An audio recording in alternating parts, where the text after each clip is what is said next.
La résidence officielle du président du conseil départemental du Niari a été officiellement réceptionnée à titre provisoire mardi 22 février 2022 par le vice-président du conseil départemental du Niari, Gabriel Lissouba. C'est depuis le 17 août 2017, au cours de l'installation du président du conseil départemental du Niari, que la question du délabrement avancé de cet édifice a été évoquée.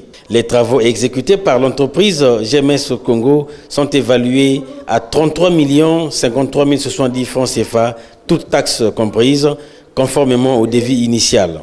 La présentation technique de l'ouvrage réhabilité a été faite sommairement par Parfait Diambo Kinga, directeur général de l'entreprise GMS Congo. Juste après la coupure du ruban symbolique par le distingué conseiller Gabriel Lissouba, patron de la cérémonie, les invités ont eu droit à la visite guidée de l'ouvrage. Gabriel Lissouba exprime à chaud sa satisfaction. À chaud, c'est une satisfaction, c'est une joie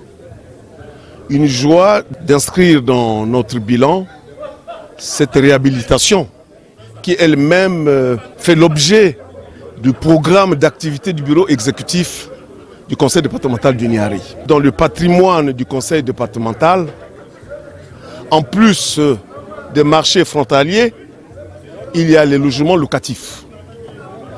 Et dans ces logements locatifs, il y a les logements réservés aux membres du bureau exécutif.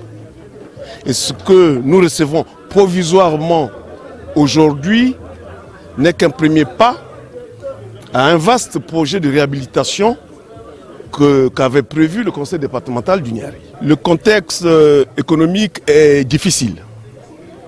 Je vous signale que cette réhabilitation s'est faite sur fonds propres au budget du conseil départemental du Niari. Et nous pensons qu'avec un peu plus d'efforts, en optimisant nos recettes locales propres, nous serons à mesure de continuer ce projet noble, celui de réhabiliter et de donner des logements décents aux membres du bureau exécutif. À noter que le président du conseil départemental du Niari intègre cette résidence à 6 mois de la fin de sa mandature. Un procès verbal de réception provisoire des travaux de réhabilitation de la résidence a été signé.